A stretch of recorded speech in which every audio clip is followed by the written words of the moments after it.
This is an email marketing segmentation full guide as if I were starting from scratch, running my own brand. These are the exact segments that I would create. My name is Zach Schieffer. I'm the founder of CHS Ecom. I've helped 15 plus e-commerce brands scale their revenue. We're doing over 100 emails per month across all of our different clients, and we're keeping our clients for over a year on average. So we know a thing or two about excellent email marketing.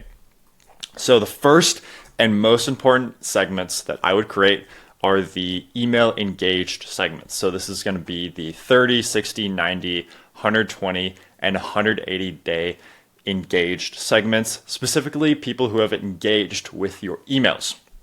It's the most gold standard segment to send emails to. Whatever you do, you just don't want to be sending to your entire list. You want to be sending only to people who are opening and clicking on your emails in the last X number of days.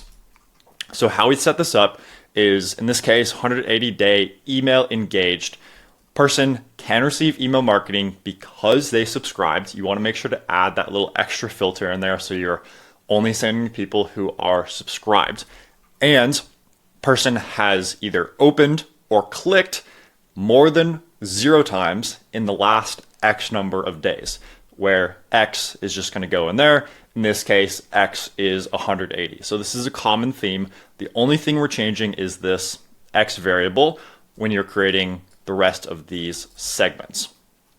So what you can do with all these different segments, the 30, 60, 90, 120, and 180 day engaged, is you can essentially dial up and down your open and click rates. So if you want higher open rates and higher click rates, send to more engaged segments. So 30 day engaged is going to be your most engaged segments. However, it's going to be a narrower segment. There's going to be less people who have engaged in the last 30 days versus the last 180 days is going to be a wider group of people. There's more in that segment, but it means they're less engaged. So it's more people overall, but you're going to have worse open and click rates. So you need to find this balance. That's why you need a team of experts really to help you out with this if you're not sure exactly how to do this. But the goal is to find the sweet spot where you're hitting about 40% open rates. That means you're getting the most amount of people possible, but you're also getting solid engagement. So it's a balancing act of those two. Now, we also have site engaged. So pretty similar. Person can receive email marketing because they subscribed, and one of these.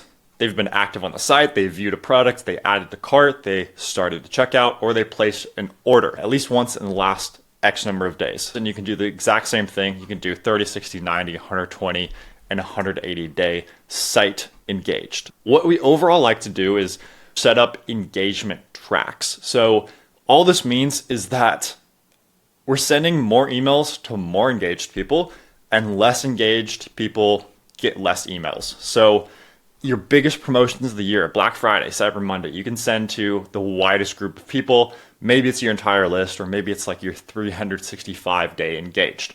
However, you don't want to send to your entire list or 365 day engaged. You don't want to send to those people 10 times per month. You only want to send people who are super engaged all of your, the bulk of your emails. So you can see here, track A is like highly engaged people. They get all these different emails. Track C is like low engaged people. They only get like your big sale here and big sale here. Email frequency preferences. What we'd like to do for some clients, this is a pain to set up, honestly, but it works pretty well, is setting up preferences screen like this where they can choose their own frequency of the campaign. So they could get a newsletter or a campaign once per month, twice per month, or they could just get all the emails. And therefore you can set up segments to only send once per month to the people who want to receive emails once per month, so on and so forth. Campaign exclusions. This is the group of people we like to exclude from your regular email campaigns. So it's going to be people who have not engaged in the last 180 days, people who have ever had an email bounce, spam complaints, and people in flows, like your welcome series. 180 days, no opens or clicks, so we want to exclude those people. Bounces. There's 2 types of bounces, soft and hard. A hard bounce you definitely don't want to send emails to. Soft bounces, we don't want to send people who have more than 4 soft bounces. Spam complaints, we don't want to send people who have ever marked an email as spam. And then here, you can exclude people who are in your welcome flow, or you could do your abandonment flow. That way, your welcome series strategy doesn't overlap with your campaign strategy. So you'd rather have people receive the welcome series emails rather than getting both the campaigns and the welcome series. So if you have, let's say, 1 to 2 day gaps within your welcome series, in this variable slot here, I would put 3. If you have 7 day gaps within your welcome series for some reason, you would put 8 right there.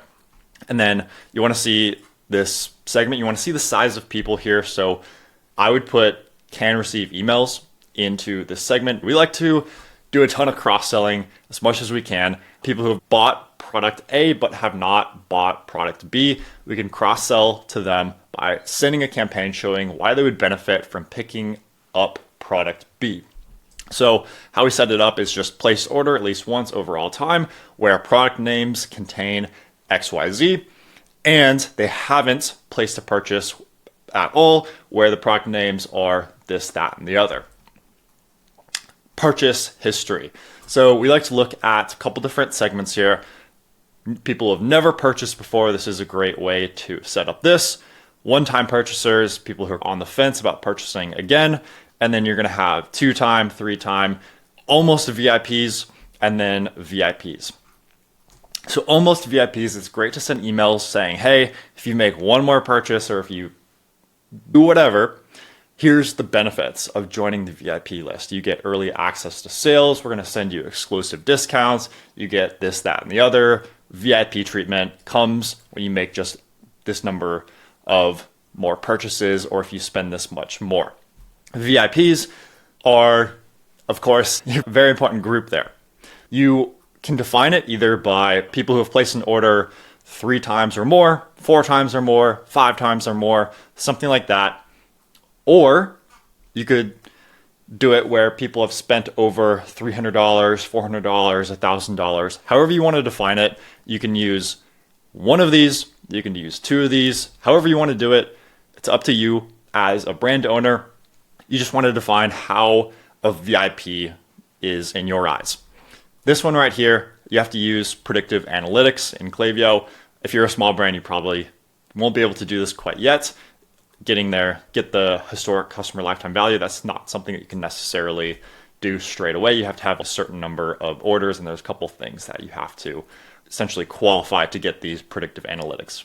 All right, win back opportunities. So these are people who are unengaged but aren't quite ready to be suppressed yet. So if they've placed an order in the past, but they haven't placed an order, it's been 90 to 180 days since they've actually placed that last order, but they have opened an email. So you want to send some sort of offer or some sort of discount or something to get them back and placing that next order since they're due for another order.